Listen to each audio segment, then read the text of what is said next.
Are you familiar with your inner voice? The voice that sometimes speaks up while you are shopping, that's enough. Or the one that at a new meeting tells you, stay away from this person. Or hold on to them, they belong in your life. How well do you know your inner voice? How often do you listen? And what happens if you don't? A few years ago, I booked my first ski trip. And I thought about everything. I trained for weeks to get strength. I bought all the gear, and of course I booked also the beginner lessons. And then I arrived in Austrian Alps, the mountains covered by snow, the blue sky felt like painted. I was excited about the mountains. And I was ambitious and fearless when the lesson started. I was so into the skiing that at the day 3 I was already gliding along a steep black slope, the part of it. I was in love with mountains and with skiing. It felt like flying to me, and I even decided to become one day a ski instructor. And then the last day of ski lessons came, and actually nothing was different. The same skis, the same teacher, the same mountains. However, something was a little bit different, and it was me. From the very beginning of the day, I felt restlessness. And my inner voice told, don't go for skiing today. Come on, go for a walk. Take pictures instead. However, my logic told, what's your problem? You paid for all of this, for the gear, for the lessons. Come on, go for a lesson, go. So I decided to join the lesson again. On the very beginning, we started with the blue, normal slope, everything was fine, and then we came at the level of about 2,000 meters. It was the red slope, and we started. The teacher first, the group followed, and I was in the end. But just a few meters in, I fell. And then sitting there on the snow, something very strange happened. Fear gripped me.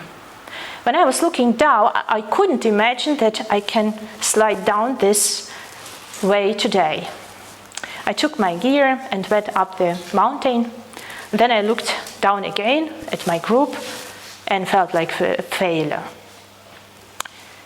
Then I went to the lunch. My fear disappeared, but my restlessness stayed there. I came back again after lunch. And then I was standing again in front of the same red slope. And I wanted to be fearless. I said to myself, come on, you will do it now. And I took off. A few seconds later, I realized that my gear was not sitting well. I was starting losing control. I was gaining speed. And at some point, my skis crossed. I heard a crack, and I fell down. And then I was already lying at the same spot like before. And something strange happened again. My restlessness disappeared. I felt calm. I felt in peace. I was like in love with the whole universe. But at the same time, I knew this was my last ski lesson. My inner voice has warned me the whole day about it, again and again, but I didn't listen. Instead, I followed my logic, the logic of sunk costs and external expectations. A few weeks later, I faced the same situation. Should I listen now to my inner voice or to the logic? The logic in form of 3 orthopedic surgeons told, ACL tears cannot heal. Come on, you need a surgery. You are young, you want to stay active, right? The surgery appointment was scheduled. But my inner voice protested again. Don't do the surgery. The risks are too high. You can heal by your own. One day I went to the restaurant for dinner alone on crunches with a knee brace. And then I came into the restaurant, and in the corner was sitting a family with an old man on the table. He looked at me very curious, but said nothing. And then I finished my dinner, and I was already about to leave. He looked at me again and asked, cruciate ligament or meniscus? And I said, oh, well, cruciate ligament, yeah. And he said, surgery? And I was like, not yet, but it's scheduled, yeah. And he was like, are you a professional athlete? And I was like, no, but I'm ambitious. I do sports.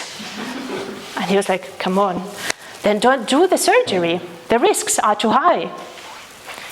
It came out that it was no ordinary man. He was a medical doctor, and not just any. He was a radiologist for professional athletes. A few days later, he examined my MRI scan and said, train, do sports, discipline. And then he looked me in the eye and told, in my professional career, I've seen over 100,000 MRI scans. The cruciate ligaments can heal by their own. This moment felt like a miracle to me. The next day, I cancelled my surgery without even speaking to the doctors. I started to train to build my muscle on the knees. And 1 year later, I did a new MRI scan.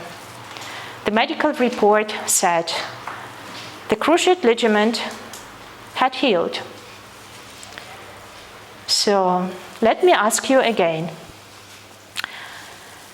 Do you listen to your inner voice, even if it contradicts your logic? Do you hear it at all? Because sometimes your inner voice knows more than your mind.